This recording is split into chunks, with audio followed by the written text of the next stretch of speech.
Welcome to the Lynch with a Leader podcast takeaway edition, where Mike and Casey sit down and pull out some of the best leadership nuggets from the most recent podcast. Now, here's your host, Casey Lynch. Welcome back to Takeaways as we get to look in the rearview mirror of last week's episode from Lynch with a Leader. I am Casey Lynch. I'm going to be your host for the day, and I'm here with Mike coming off his 201st interview with Alan Fadling about his brand new book, A Non-Anxious Life. Mike, what was your biggest takeaway from your time with Alan? Alan is non-anxious. That is my biggest takeaway. I love doing interviews, Casey, where you feel like they're buying what they're selling. And Alan is an incredibly non-anxious person. And he gives off, and he and I've never met in person, but he gives off the aura. Alan is at peace with himself, with his walk with Jesus, and it just comes out in the interview. Do you think that's what makes him the right person to write a book like this on such a topic that is so popular in the world that we live in? Is that what makes him the perfect person for a book called The Non-Anxious Life? It does, because, I had Deloney on, a month or two ago, same title, but yet John focuses from the clinical aspect of it, and which I love, and Alan really focuses from the heart peace aspect of it, of that relationship with the Lord. And I just think he's the perfect guy. I remember him saying that one time 2 or 3 years ago. I remember telling you about it. You can have a hurried schedule with an unhurried soul. And he very much is a contented person, which makes you go, okay, I think there's something to this.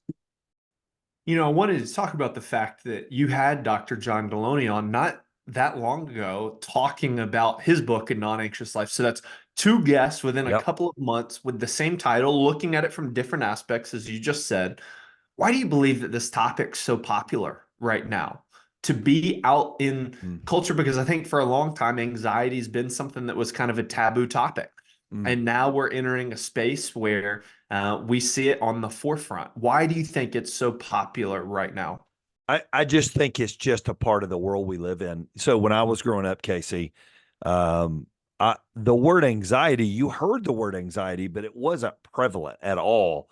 Now it's pretty normal for somebody, even a teenager, to go, man, I'm feeling anxious, or I have a lot of anxiety about, and that's something you just didn't hear before. So I think it's very much a part of our society, good and bad. I think the pandemic was a lot to do with that. I think the loneliness and isolation of the pandemic plays into this and why it's such a prevalent topic now.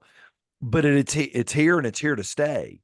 And we would think, with all the trappings we have in this world, that it would be calming down. But really, there's more things to be anxious about than there's ever been. You knew my mom.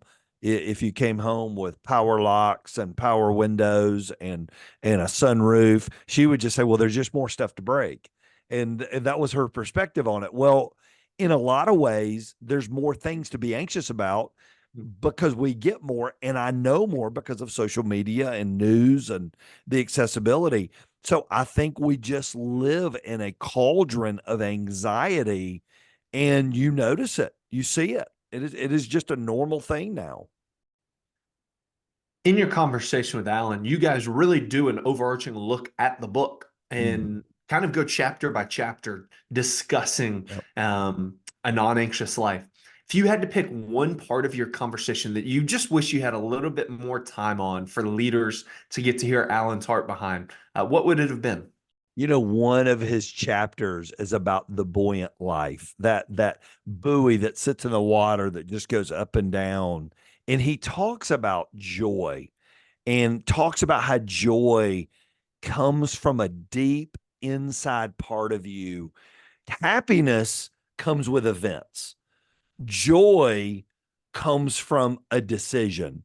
It's a decision made in advance. No matter what I'm going through, I'm going to be joyful. And he makes a comment. He said, peace is a deep well from which joy can bubble up.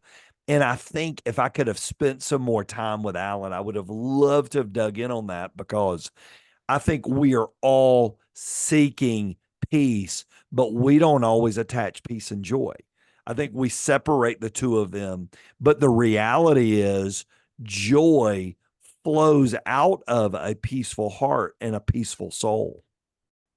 I think everybody listening to this would agree they want a non-anxious life. I don't think that there's many people that say that they enjoy their anxiety. Some might view it, like Alan talked about, as almost a superpower to get things done, but I don't think anybody enjoys being in an anxious state. From your role as a pastor, what do you see as the main hurdles for people who want to experience a non-anxious life but keep running into that roadblock of anxiety?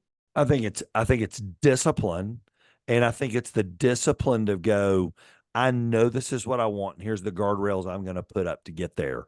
I think we just live in a world, Casey, that it's too easy to be like everybody else. And the problem with being like everybody else is I get what everybody else has got, which is anxiety. And so I think that we go, you know what? This is the life I want. Therefore, I'm gonna put the guardrails up for peace, solitude, quietness, alone. In another study I've got, we were doing the life of Paul. And before Paul was ever used great, God got Paul to a refinement process where he was alone. And I think for all of us, we've got to put those disciplines in place to get to the place of a peaceful soul and a non-anxious life. I don't get a non-anxious life by reading about it. I can learn.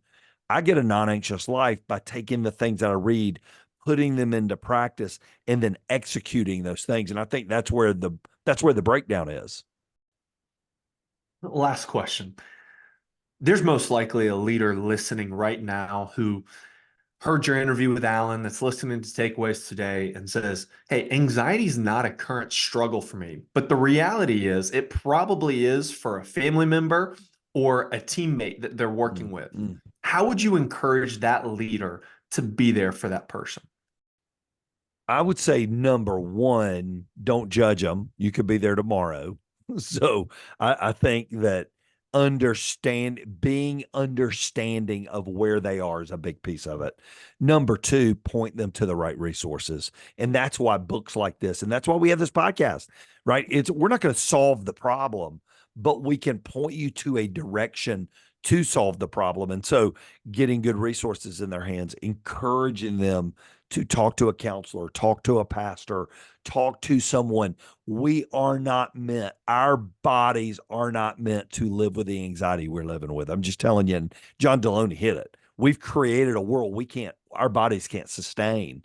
And so we've got to put things in place, because what's happening, Casey, and I think this came out in some of John's research, anxious kids that are anxious are being raised by anxious parents.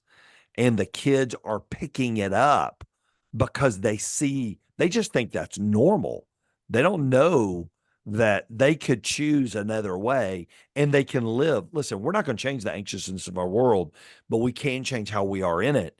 And when you've got a teammate, a roommate, a classmate, a workmate that's struggling with anxiety, man, letting them know that there's a path out and that there's hope is probably half of the battle for them to go, okay, I'm not crazy, or I'm not going crazy. I am just in a tough patch and in a tough season.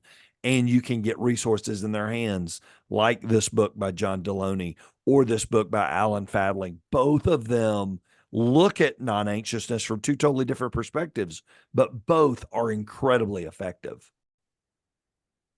Well, your spiritual leadership conversations continue on Monday. You've got a great new guest that's going to be joining us. Why don't you tell us a little bit about the conversation we can look forward to? Yeah, in fact, I just got off the horn with him last week. It's Mark Miller. Mark served, I believe, it was over 40 years with Chick-fil-A in high performance leadership. In fact, I was talking to an operator this weekend, and he said it's his first Chick-fil-A convention, they call them something else, but that he's ever been to in his tenure that Mark Miller wasn't running it. And Mark's the guy that Dan, Kathy, and Truett Kathy task with, help us grow a high-performing organization and then give it away. And now Mark is on a quest to train millions of leaders in this topic called uncommon greatness. And it's his brand new book. We're going to unpack it in that episode. And it is chock full of gold, and it's going to be really, really good. Well, it's a conversation you're not going to want to miss. And the best way to make sure that you don't miss it is by liking and subscribing wherever you listen to your podcasts or watch it on YouTube. If you just go ahead and head in there and like it, you'll be sure to get that sent to your inbox directly. We're looking forward to that conversation with Mark Miller, and even more excited to get to unpack it here in a couple of weeks. We hope you have a great week, and we'll see you next time. Thank you so much for joining us today and adding to your leadership toolbox. We will see you Monday when Mike sits down with another amazing leader who is making a mark in the space and place that God has put them. For more information about Linch with a Leader, please visit the website www.mikelinch.com.